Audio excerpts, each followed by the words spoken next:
lakukan sesuatu yang beresiko, tetapi yang diridhoi Allah ya. Karena kalau beresiko nggak diridhoi Allah kan bahaya. Nggak ada akad berarti dengan Allah. Sesuatu yang beresiko tapi diridhoi Allah. Saya pernah ngebuktiin itu berkali-kali. Menikah. Kok beresiko Ustaz? Nggak punya modal nikahnya. Kan standar pertanyaan paling mainstream tuh kalau mau nikah apa? Dari calon mertua. Kerjanya apa gitu kan ya? Paling mainstream tuh. Kalau saya ditanya kerjanya apa? Belum punya pekerjaan. Terus gimana ngasih makan? Allah yang ngasih makan. Tapi pede jawabnya. Sampai mertua juga. Belum lagi ngeluarin dalil ya. Kan ustadz lah ya. Banyak dalil ya. Ayat, hadis, banyak lah udah saya kumpulin bisa jadi satu buku tuh. Khusus ayat dan hadis untuk melamar. Mudah-mudahan nanti bisa di-share ayat dan hadis bahan untuk melamar, nembak calon mertua lah.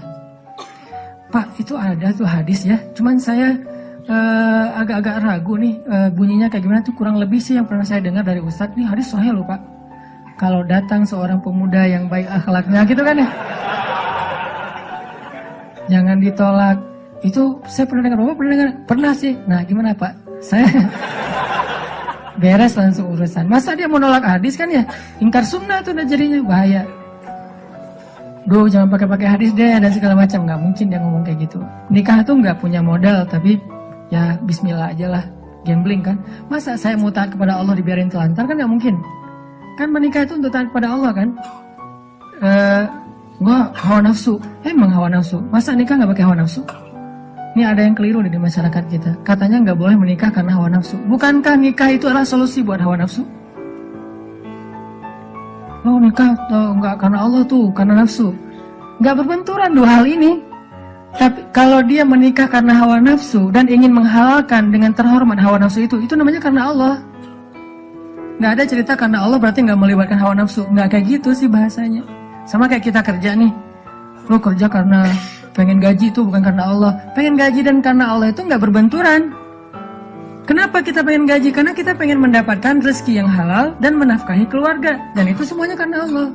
Jadi nggak dibilang, gue jangan mengharapkan gaji, harapkan pahala. Pahala itu salah satunya gaji.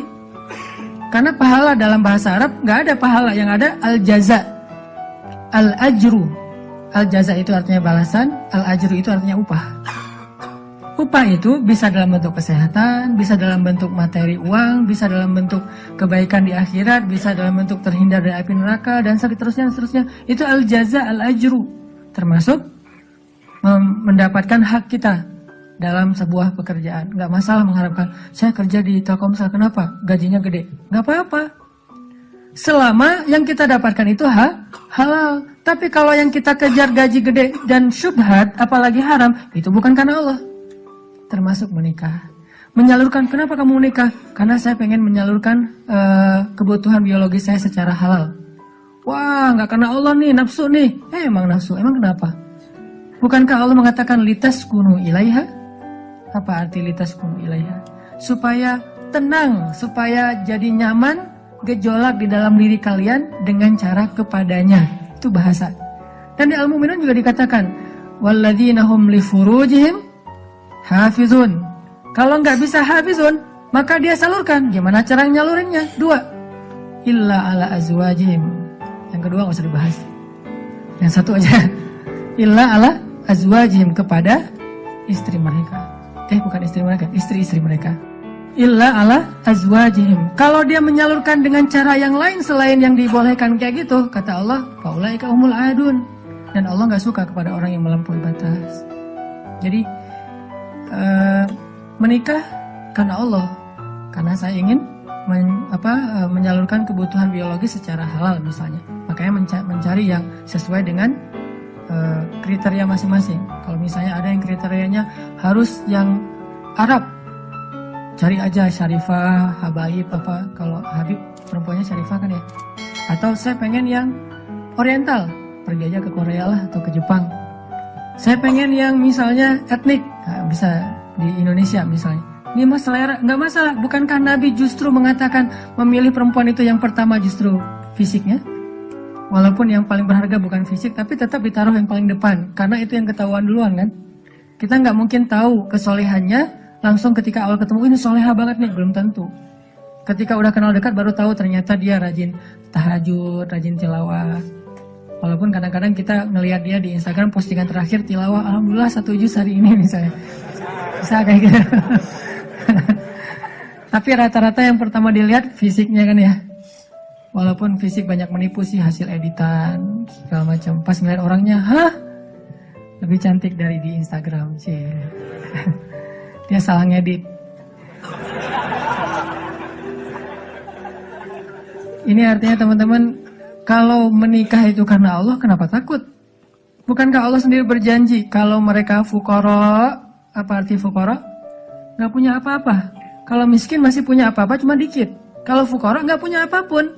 Allah yang yughniyahumullah, Allah yang akan mencukupkan kebutuhan mereka. Oh, Allah yang cukupin, ya udah selesai. Nikah, datang, yuk nikah yuk. Nggak gitu sih caranya. Terlalu polos kayak gitu mah pasti ditolak lah. Adalah trik-triknya pasti teman-teman udah mempraktekkan, kalau nggak pasti berstatus masih jomblo ya. Jomblo itu kurang kreatif menurut saya. Kalau yang udah nikah pasti kreatif banget, tahu banget cara-caranya gimana ya. Alhamdulillah berhasil. Setidaknya untuk dia berhasil setelah puluhan orang yang gagal misalnya. Kalau yang jomblo nih kayaknya harus latihan nih, belajar kepada yang udah nikah, nanti di kantor sambil istirahat sharing deh. Gimana dulu lu nembak calon istri? Gitu aja. Gimana gitu aja, tahajud dulu. Ya Allah yang membolak-balikan hati. Hati dia memang ada di dalam tubuhnya, tapi pemiliknya bukan dia, tapi Engkau ya Allah. Setahu saya nih, dia kayaknya hatinya ke si fulan. Dah saya mah gak bisa kecuali dia. Ya Allah, ya Allah, ya Allah. Akhirnya berhasil. Dan saya ngebuktiin itu banget. Saya sering bilang, saya itu bukan tipe istri saya loh. Sangat bukan tipe istri saya. Ada 4 hal yang pantang buat istri saya. 4-4-nya ada di saya. Subhanallah. Kok bisa berhasil? Ustaz.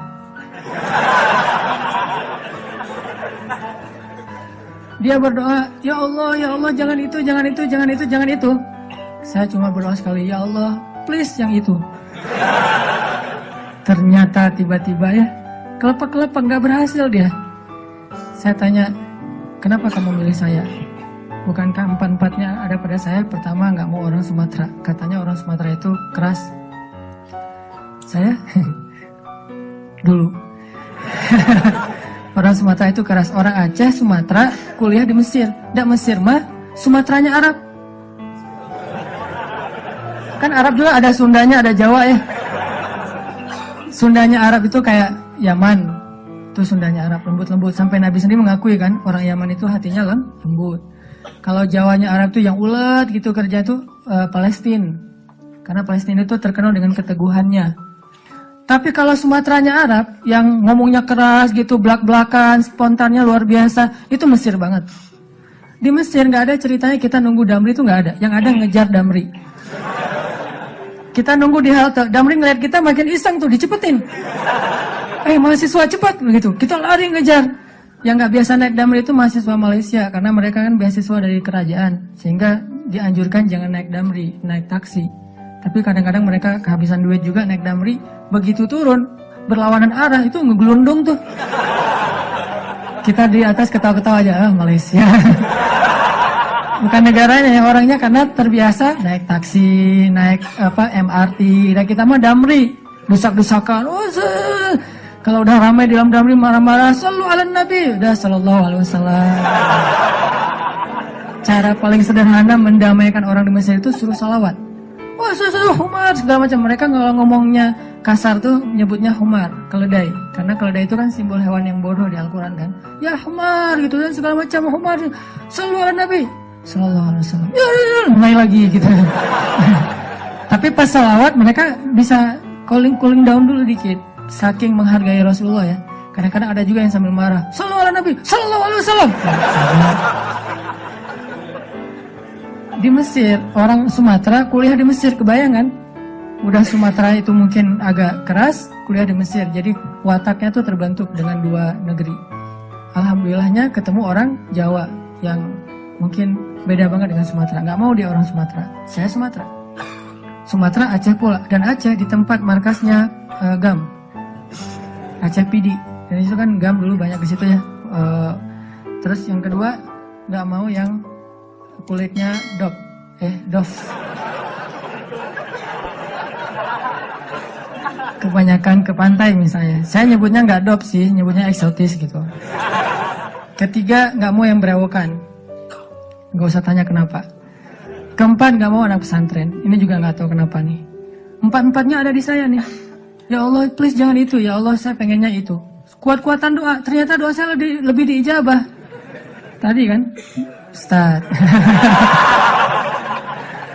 Pas ketemu sama dia, kenapa kamu mau sama saya? Padahal empat-empatnya ada di saya. Karena kamu punya yang kelima. Apa? Hati kamu. Nggak gitu sih ngomongnya.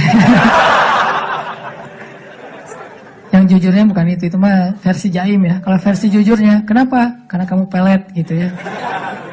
Peletnya pakai apa? Pakai Al-Quran. Begitu ketemu, Bismillahirrahmanirrahim. Ria-ria dikit lah. Tapi ria untuk kebaikan kan, biar dapat seseorang yang sesuai dengan isi hati. Ngeklik langsung, ya Allah, berhasil. Dan setelah itu, biarin Allah aja yang ngatur. Mau kerja apa, mau tinggal di mana. Ternyata alhamdulillah saya ngerasain justru rezeki itu Allah mudahin setelah menikah. Dulu awal-awal saya datang ke Bandung, kita ngontraknya itu di rumah yang tempat pembuangan sampah di Tegalega tuh, di salah satu lapangan di Bandung, di pojok Tegalega itu ada pembuangan sampah. Kita tinggal di situ. Paling murah soalnya di situ. Mulai saya usaha nerjemahin buku, nggak ada yang mau nerbitin. Terjemahannya jelek katanya. Ya udah deh. Mungkin bukan terjemahannya yang jelek. Lihat muka saya dia sebel. Banyak orang yang lihat muka saya tuh sebel. Termasuk tadi calon istri saya pertama ngeliat muka saya, apaan sih nih orang kayak gini banget. Sekarang kok gini banget ya kamu. Tuh terjemahin buku nggak bisa. Akhirnya saya nulis buku sendiri. Karena nggak bisa nerjemahin, nulis aja sendiri. Capruk aja pokoknya, nulis apa yang bisa ditulis. Ditaruh ke penerbit juga nggak ada yang mau nerbitin. Ada satu-satunya penerbit yang mau nerbitin, katanya royaltinya sedikit banget dan bayarnya setahun sekali. Bayangin, royalti setahun sekali. Sedikit sekali lagi tuh. Akhirnya saya terbitin sendiri. Jadi penerbit, jadi direktur, jadi penulis, jadi kuli. Angkat buku pakai kotak Marlboro, lintasin jalan Soekarno-Hatta, ngirim ke Sumatera, Kalimantan. Pelan-pelan akhirnya usaha nambah dari penerbitan ke jual pulsa. Jadi saya dulu pernah jadi vendor gitu sih, bahasa kerennya, vendor Telkomsel gitu ya.